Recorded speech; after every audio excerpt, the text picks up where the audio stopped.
Starting में हमें दिखाया जाता है कि यहाँ पर अभी तक उस लियो और यान की फाइट चल ही रही थी। यहाँ लियो काफी ज्यादा गुस्से में आ गया था और यान के ऊपर अपना लाइट अटैक करने लग जाता है। जहाँ यान गिरता है वो अपनी एक किक को अप्लाई करता है यान के ऊपर। ये किक में इतनी ज्यादा पावर होती है कि ये किक जैसे ही यान के मुंह पर पड़ती है, यान जाकर उस माउंटेन के अंदर लग जाता है और उसको बहुत ज्यादा पेन होने लगता है। इस पर हम देखते हैं कि लियो भी वहाँ पर आ जाता है और कहने लगता है कि मैं तो तुम्हें एक बात बताना ही भूल गया यान, और तुम्हारा जो हानफाई है उसको भी मैंने ही मारा है। यहाँ पर हान को बहुत ज्यादा गुस्सा आने लग गया था क्योंकि हानफी यान का बहुत ही अच्छा और बहुत ही पावरफुल डिसाइपल था। इस पर हम देखते हैं कि वहाँ पर यान को बहुत गुस्सा आ गया था। वो कहता है कि अब तो तुम नहीं बचने वाले, मैं तो तुम्हें कुछ नहीं कर पाऊंगा, मगर मेरे यंग डिसाइपल तुम्हारी मौत को तुम्हारे ही हाथों से करवाएंगे, ये तुम बात याद रखना। जिस पर हम देखते हैं कि लियो कहने लगता है कि देखो तुम अपना टाइम ही वेस्ट कर रहे हो, तुम्हारे जितने डिसाइपल्स आए वो मुझे नहीं मार सके और तुम अपना हालत खुद देख लो कि तुम भी मुझे नहीं मार सके और अब तुम किस बदले की बात कर रहे हो मुझसे। मैं तो यही चाहता हूँ कि मैं तुम्हें मार दूं, मगर उससे पहले मुझे ये बताओ कि तुमने मुझ पे अटैक करने से पहले कोई प्रिपरेशन नहीं की थी, तुम्हारी कोई तैयारी भी नहीं थी, तुम ऐसे ही मुंह उठाकर मुझ पर अटैक करने कैसे आ गए थे? तुम्हें नहीं पता था क्या मेरी पावर्स का? और तुम्हें ये भी पता होना चाहिए कि मैंने तुम्हारे लिए एक जाल बिछाया है यहाँ पर, जिस जाल को तुमने देखा ही नहीं। यहाँ पर एक ऐसी करेव लगी हुई है जिस करेव से किसी को पता भी नहीं चलेगा कि हम इस सर्कल में फाइट कर रहे हैं, और जो सामने वाला इस करेव से बाहर पर्सन होगा उसको तो ये लगेगा कि ये जगह बिल्कुल प्लेन है और यहाँ पर कोई भी नहीं है। इस बात से हम देखते हैं यान का चेहरा और ज्यादा निराश हो जाता है और उसको डरने लगने लग जाता है कि लियो तो अब उसको मार डालेगा, उसकी जिंदगी यहीं पर ही खत्म होती है। इस पर हम देखते हैं वहाँ पर यान उठता है और कहता है कि मुझे ये बताओ कि तुमने इतनी यंग एज में टाउस का एक आर्गुमेंट था जो उसको अंडरस्टैंड कैसे किया, और तुम्हें उसकी टेक्निक्स के बारे में किसने बताया, मुझे पहले ये बताओ तुम। इस पर हम देखते हैं लियो उसको चिढ़ाने लगता है और कहता है कि तुम्हारा बहुत बहुत शुक्रिया मेरे भाई, ये सारी तुम्हारी कृपया है, तुम्हारी टेक्निक को देख देख कर मैं सब कुछ सीख गया हूँ। इस पर हम देखते हैं लियो वहाँ पर अपने भाई के बारे में बताने लगता है और कहता है कि उसने यहाँ पर खाली एलेक्सर को ही नहीं बल्कि ऐसी चीज को भी बनाया है जो उसकी जिंदगी को और इंक्रीज कर सकती है, और वो सारी टेक्निक्स उसने मुझे दे दी हैं, मगर इन टेक्निक को अभी तक मैं फुली अंडरस्टैंड नहीं कर पाया हूँ, इसीलिए तुम यहाँ पर अभी खड़े हो जिंदा, और मेरा भाई और मैं एक दिन जरूर रीयूनाइट होंगे। ये कहते ही हम देखते हैं वहाँ पर यान को गुस्सा आने लगता है, जो वापस है हवा में जाकर अपनी स्पिरिचुअल पावर का यूज करने लग जाता है और कहता है कि ये तुम्हारी भूल है, तुम अभी नहीं बचने वाले, तुम्हें क्या लगता है कि मैं तुम्हें ऐसे ही जिंदा छोड़ दूंगा? जिस पर हम देखते हैं कि यान बहुत ज्यादा कोशिश करता है कि कहीं ना कहीं से वो अपनी उस स्पिरिट को दोबारा से ले आए, मगर वो वुड बहुत ही ज्यादा पावरफुल होती है। वुड ने अभी तक कैद कर रखा था उस स्पिरिट को और उससे निकलने नहीं दे रही थी, जिसपे यान की सारी कोशिशें बेकार जा रही थी। मगर कुछ देर वो वापस से फिर ट्राई करता है और अपनी बहुत ज्यादा पावर को उस पर लगा देता है, जिससे हम देखते हैं कि वो वुड वहाँ पर ब्रेक हो जाता है, उसमें से वहाँ पर वो स्पिरिट दोबारा से बाहर आ जाती है, जिसे देखकर लियो का मुंह खुला का खुला रह जाता है। हाँ, लियो कहता है कि इतना हैवी पावर जिसकी मैंने बारे में सोचा भी नहीं था। ये कहते ही वो वहाँ पर उस अटैक को डॉज करता है और कहने लगता है कि ये स्टीलिंग स्पिरिट की एक और मिस्ट्री है, मुझे किसी हाल में भी इस मिस्ट्री को भी सुलझाना होगा और इस मिस्ट्री के बारे में मालूम करना होगा। ये एक हिडन डिवाइस है जो कि एयर में होती है। ये कहते ही हम देखते हैं वहाँ पर वो दोबारा से उस पर अटैक करने लग जाता है, जहाँ यान कहता है कि तुमने मेरे भाई के बारे में अभी कुछ देर पहले क्या बोला, तुम उसका मजाक उड़ा रहे थे ना, तुम ये कह रहे थे कि मेरे भाई बिल्कुल मेरे एक डिसाइपल की तरह थे, यानफी तुमने उनको मारा है। कुछ देर पहले तुम कह रहे थे कि तुम दोनों रीयूनाइट हो जाओगे, इसका मतलब तुम मौत से मजाक कर रहे थे, तुम्हें अब मैं नहीं छोड़ने वाला, इतना मजाक बनाना था तुमने हमारी फैमिली का बना लिया, अब मैं तुम्हारा मजाक बनूंगा। ये कहकर वो उस पर अटैक करता ही चला जाता है और कहता है कि आज तुम्हारी मौत आ गई है। वो बहुत सारे स्पार्क अटैक लियो के ऊपर करता है, मगर लियो तो चालाक था, वो उनके अटैक को जोड़ करता चला जा रहा था। जिस पर हम देखते हैं लियो सोच में पड़ जाता है कि अब मैं क्या करूं, इससे मैं अपना जान कैसे छुड़वा। इस पर थोड़ी ही दूर वो आकर कहता है कि क्या वुडन साइन ब्रेक हो गया है? वो ब्रेक हो गया है तो बहुत अच्छा। ये कहते ही वो अपनी स्पिरिचुअल पावर का यूज करके वहाँ पर मैजिक वेपन को निकाल लेता है और कहता है कि तुम बहुत ज्यादा पावरफुल हो, इस एरोस्ट्रिक फैमिली से तुम इस फैमिली को डिस्ट्रॉय कर सकते हो, ये बहुत घटिया फैमिली है, इनके दिलों में सिर्फ नफरत है। ये कहते ही हम देखते हैं वहाँ पर वो मैजिक वेपन में बहुत सारी पावर्स एब्जॉर्ब होती जा रही थी, वो मैजिक वेपन बहुत ज्यादा पावरफुल लग रहा था। अभी वो मैजिक वेपन उस स्पिरिट के ऊपर अटैक करना शुरू कर देता है। यहाँ दोनों की ही फाइट चल रही थी, जहाँ वो स्पिरिट डॉज कर रही थी और मैजिक वेपन पर अटैक करता ही चला जा रहा था। कुछ अटैक्स को डॉज करने के बाद लास्ट अटैक हम देखते हैं आखिरकार उस मैजिक वेपन का उस स्पिरिट पर लग जाता है, जिसको देखकर लियो आगे बढ़ता है और उस मैजिक वेपन की पावर्स को अपने कंट्रोल में लाकर उस यान की ओर कर देता है, जहाँ जहाँ वो यान के ऊपर मैजिक वेपन पड़ जाता है और यान यहाँ पर घायल हो जाता है। अगर यहाँ पर जो पावर थी लियो के पास टेलीपोर्ट होने वाली वो बहुत ज्यादा अच्छी थी। यहाँ पर लियो टेलीपोर्ट होकर उसके पीछे आ जाता है, जिसे देखकर यान कहता है कि पीछे से अटैक करना बस करो छोटे से बंदर। ये कहते ही हम देखते हैं लियो को गुस्सा आता है और लियो फिर से उस पर अटैक कर देता है और कहता है कि बकवास बंद करो। अगर इस अटैक से यान घायल हो चुका था, इसीलिए वो दोबारा से उस मैजिक वेपन को अपने पास बुला लेता है और उसको वापस से अंदर कर लेता है। जहाँ हम देखते हैं कि लियो आगे बढ़ता है, जहाँ यान लेटा हुआ होता है और कह रहा होता है कि मुझे माफ कर दो, ये रीलम व्हील का नहीं था, ये तुमने कहीं और से सीखी है टेक्निक। ये बहुत पावरफुल मैजिक वेपन था, मुझे यकीन नहीं हो रहा इस पावरफुल मैजिक वेपन को तुमने इतने अच्छे तरीके से यूज किया।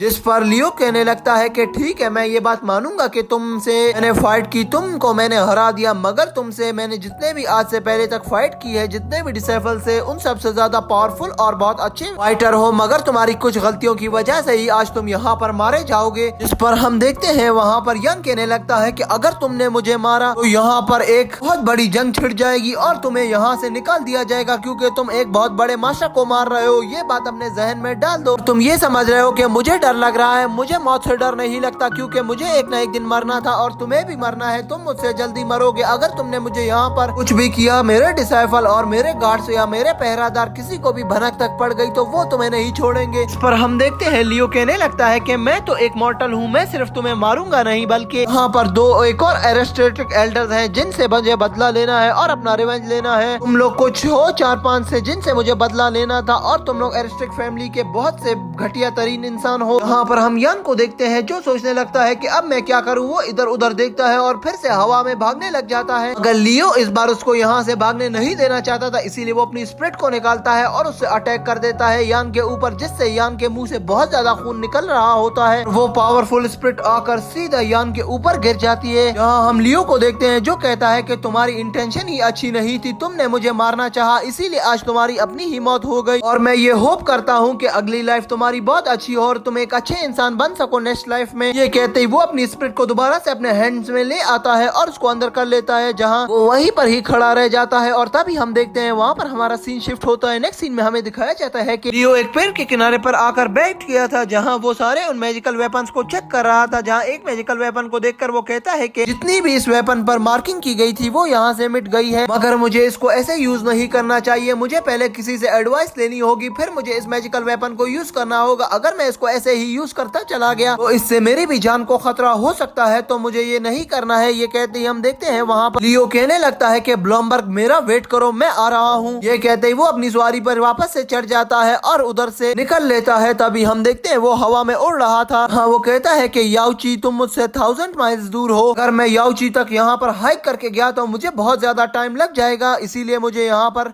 अनरियलिस्टिक तरीके से जाना ही होगा। ये कहते ही वो उस और निकल जाता है। जहाँ हम देखते हैं हमें सीन चेंज दिखाया जाता है, जहाँ रात का समय होता है। जहाँ हम लियो को देखते हैं जो किसी माउंटेन के किनारे आकर अच्छी कल्टीवेशन और प्रैक्टिस कर रहा होता है, ताकि वो बहुत ज्यादा पावरफुल बन सके और क्यूआई को रिफाइन करना भी जान ले। जो जो टेक्निक्स उसे पसंद है वो उसे रिफाइन कर पाए, और जितनी भी अच्छी अच्छी चीजें हैं वो दोबारा से उनको ट्रांसफर कर ले। ये कहते ही हम देखते हैं वहाँ पर लियो कहने लगता है कि चाइना के विजडम में कोई ऐसा हीरो नहीं आया होगा जितना पावरफुल मैं बनने वाला हूँ। मुझे अपनी शक्तियों का सही उपयोग करना होगा और इसी तरह ही मैं एक अच्छा और पावरफुल डिसाइपल बन सकूंगा, मगर उससे पहले मुझे अपनी फिजिकल टेक्निक्स को अच्छी तरीके से यूज करना आना चाहिए। ये कहते ही वो अपनी फिर से प्रैक्टिस को जारी रखता है। अगर मुझे स्पिरिचुअल वर्ल्ड के मिस्टीरियस मेथड्स को सीखना होगा, फिर वो वहाँ पर काफी ज्यादा प्रैक्टिस करता है उस वेपन से, जो वेपन उसने यान से लिया था। उस यान वाले वेपन से वो दोबारा से प्रैक्टिस करना शुरू कर देता है और वो देखता है कि उस मैजिकल वेपन से उसकी प्रैक्टिस अच्छी हो रही है। तो यहाँ पर वो स्माइल पास करता है और कहने लगता है कि ये हुई ना बात। ये कहते ही हम देखते हैं हमारा सीन चेंज हो जाता है। नेक्स्ट सीन में सुबह का समय दिखाया जाता है, जहाँ पर लियो अकेला जा रहा होता है एक सड़क के ऊपर और कहता है कि ये कैसे पता चलेगा कि कैसे मुझे उस वॉइड को क्रॉस करना है। सबसे पहले मुझे किसी टेक्निक को यूज करना चाहिए। पहले ये कहते ही वो वहाँ से थोड़ा आगे पहुँचता है तो उसे एक चाय का ढाबा मिलता है, जहाँ पर कुछ लोग बैठे होते हैं और कुछ खड़े होकर वहाँ से कुछ ले रहे थे। ये कहते ही वो उस चाय के ढाबे पर चला जाता है। हाँ, वो उसको एक ऑर्डर देता है चाय का। तभी हम वहाँ पर एक मोटे लड़के को देखते हैं जो वहाँ पर बैठकर कुछ खा पी रहा था। वो जो